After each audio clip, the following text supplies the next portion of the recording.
Assalamualaikum warahmatullahi wabarakatuh. Teman-teman, kemarin hari Kamis pada tanggal 17 September, 17 Oktober, kami telah, telah melakukan pengamatan di Cipocok, di Cipocok Jaya, pada tempat pembuatan tempe. Jadi, di tempat tersebut dibuat tempe dengan berbagai bentuk, ada yang besar dan juga ada yang kecil.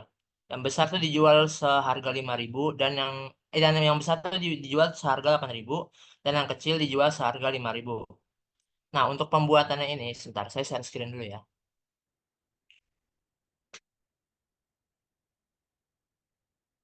Ya. Apakah sudah terlihat foto-fotonya? Sudah. Udah. Nah, jadi pertama itu si ibunya ini pertama beli dulu keledai, nggak tahu kan, kedelainya kayak gini. Terus habis sudah dibeli kedelai, kedelai itu akan direndam, nah di bak segede ini selama 5 sampai 6 jam. Hal itu tuh direndam agar untuk menghilangkan kotoran-kotoran yang ada di kedelai tersebut. Setelah itu kedelai direbus menggunakan kayu bakar selama 3 sampai 4 jam. Tujuannya juga sama untuk menghilangi kotoran-kotoran yang ada di kedelai tersebut karena kalau dicuci sekali kan nggak mungkin langsung bersih kan ya. Jadi harus ada metode pemanasannya lah untuk menghilangkan bakteri-bakteri yang ada di eh, kedelai tersebut. Setelah itu, setelah direbus, kedelai tersebut direndam lagi 1 hari semalam. Biasanya perendaman ini dilakukan untuk memastikan bahwa kedelai benar-benar bersih secara sempurna. Lalu besoknya, kedelai digiling menggunakan mesin seperti ini untuk memisahkan kedelai dengan kulitnya. Jadi ntar kedelainya bakal bersih banget dan bakal jadi seperti ini. Jika sudah seperti ini, dimasukkan ragi tempe. Nah, raginya itu seperti ini. Dimasukkan raginya ini biasanya kalau sehari itu produksi 30 kilo. Nah, kata ibunya, 30 kilo itu digunakan 6 sendok, sendoknya ini ya, sendok biasa. 6 sendok ragi ini. Karena kalau kelebihan, itu tempenya nggak bakal jadi. Malah ntar jamurnya yang makan si kedelai tersebut. Kalau kekurangan juga itu nggak bakal jadi. Karena jamurnya nggak ada yang tumbuh, jadi fermentasinya akan gagal. Gitu ya. Lalu seterusnya, kalau sudah dimasukkan ragi, diaduk-aduk, nanti dia bakal seperti ini. Lalu akan dicetak menggunakan, mana ya? Nah, menggunakan cetakan kayu seperti ini dan menggunakan apa namanya, daun pisang yang sudah dilobang-lobangi. Nah, apa namanya? Kenapa daun pisangnya dilobangi? Itu karena untuk, nah, ini ntar dia bakal bikin itu daun pisang sudah dilobangi agar udara bisa masuk sehingga jamur dapat tumbuh. Nah,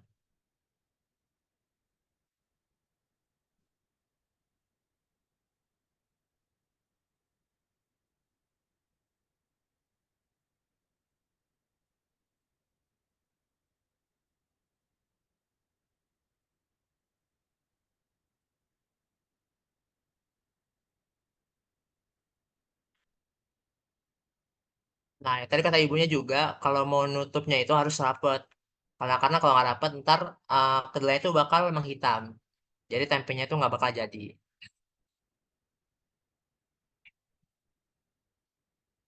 Ditutup seperti itu, lalu dikasih tusukan biar nggak lepas apa namanya daun pisangnya.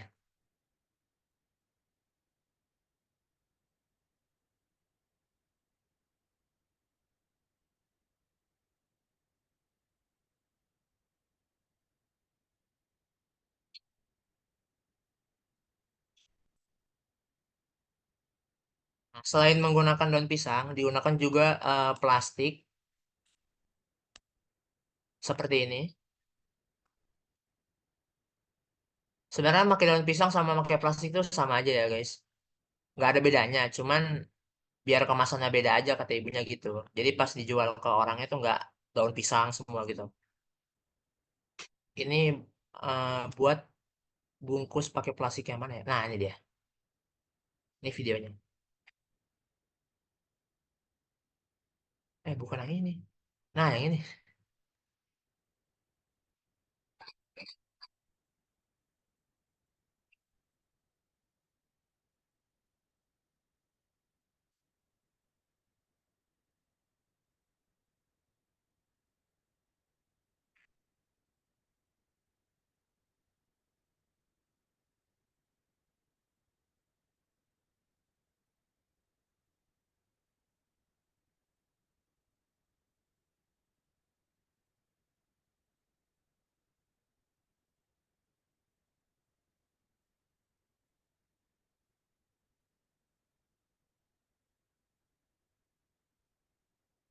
Setelah pengemasan udah selesai, jadi ntar bakal diletakkan di, nah seperti ini tempatnya. Itu buat fermentasinya. Jadi ini tempat buat jamurnya tumbuh. Itu tuh selama 1 hari 1 malam. Nah jadi biasanya ibunya ini ngebuat tempe itu dari 2 hari sebelum diedarin ke pasar. Cuman bikinnya di sore. Jadi direndam dulu semalaman, terus direbus, direndam lagi sama beberapa jam, digiling, terus dimasukin ragi, tambah air sedikit, diaduk, habis itu baru dicetak dan difermentasi selama semalaman juga. Jadi pas 2 hari. Pas hari kedua, nah baru diedarin ke pasar-pasar kayak di Rau atau di pasar mana tuh yang sini dekat dekat Polri, lupa namanya, pokoknya itu dah.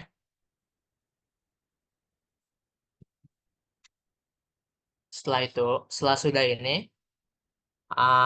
ibunya bilang kalau segini tuh.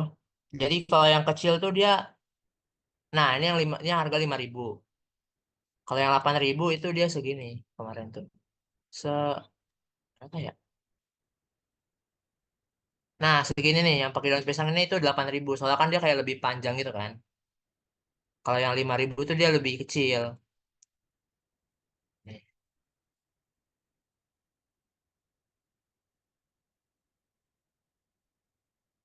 Terus juga ibunya katanya dia kalau ngerebus itu pakai kayu bakar. Karena katanya kalau pakai apa namanya?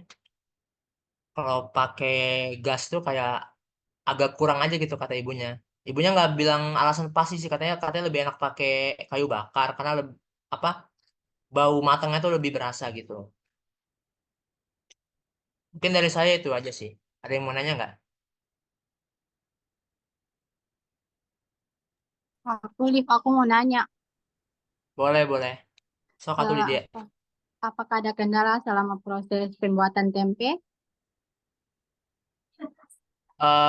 Sejauh ini sih kata ibunya kalau kendala nggak ada ya. Ah, Paling kalau kendala itu paling yang nggak sering juga, cuman pernah terjadi kalau rebusnya kelamaan atau misalkan manasnya kelamaan. Jadi kan kalau misalkan kalau dipanasin kelamaan tuh kedelainya jadi hancur gitu dia.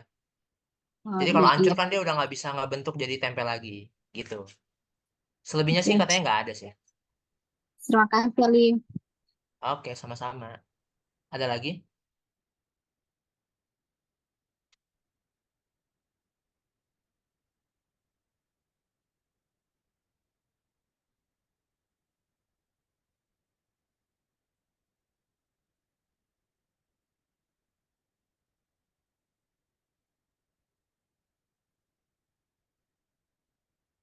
Tadi yang ngerasain?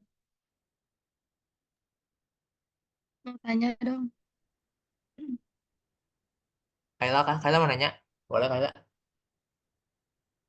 Kan tadi dibilangin kalau misalkan tempenya hitam itu nggak dijual ya. Ya. Tapi biasanya yang dijual di pasar itu tempenya juga ada hitam-hitam. Itu masih bisa dimakan nggak ya? Yang jual di pasar. Iya. Oh, ya, karena sempat nanya juga sih, ada perwakilan kelompok lain sempat nanya, Sania ya. Katanya sebenarnya kalau item-itemnya dikit tuh nggak masalah. Itu karena apa namanya? Karena dia ke, apa namanya terlalu lebar udara masuk. Jadi Jamurnya tuh apa tubuhnya terlalu banyak di situ, jadinya makanya dia menghitam. Tapi kalau hitamnya udah banyak, nggak mungkin dong kita makan kan. Dan si ibu penjual juga kalau hitamnya udah yang banyak banget itu bakal dipisahin sama dia dan nggak bakal dijual gitu.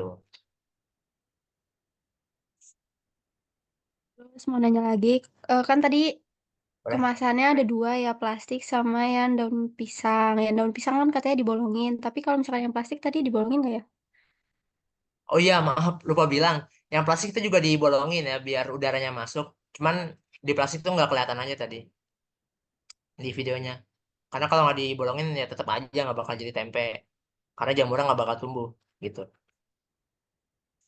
Sih. Sama-sama. Ada lagi? Boleh Del. Sok.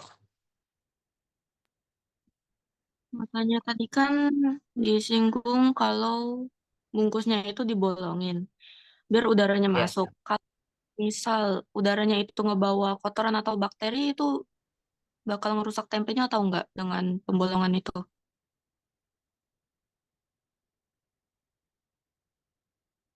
Jadi kalau kalau udaranya kotor ya, sebenarnya bisa itu bisa ngerubah itu sebenarnya lebih ke bisa ngerubah teksturnya sih.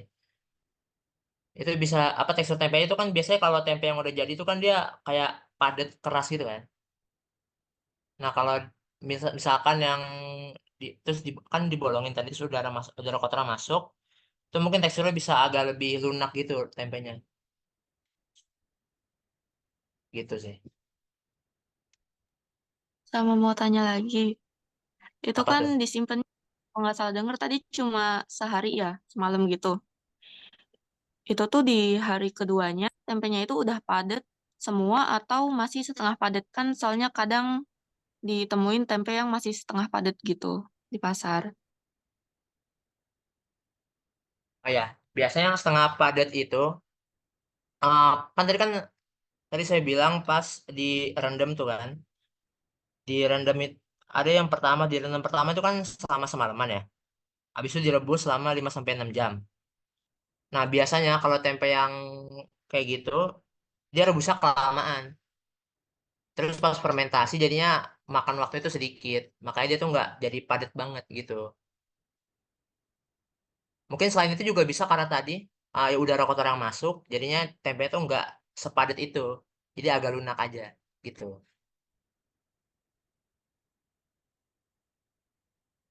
Apakah sudah terjawab, Del? Sudah, Lip. Terima kasih. Oke, terima kasih. Mungkin segini aja kali ya. Pemaparan sedikit dari saya tentang kemarin pengamatan pembuatan tempe. Kurang lebihnya mohon maaf. Assalamualaikum warahmatullahi wabarakatuh. Waalaikumsalam warahmatullahi wabarakatuh. Misalnya.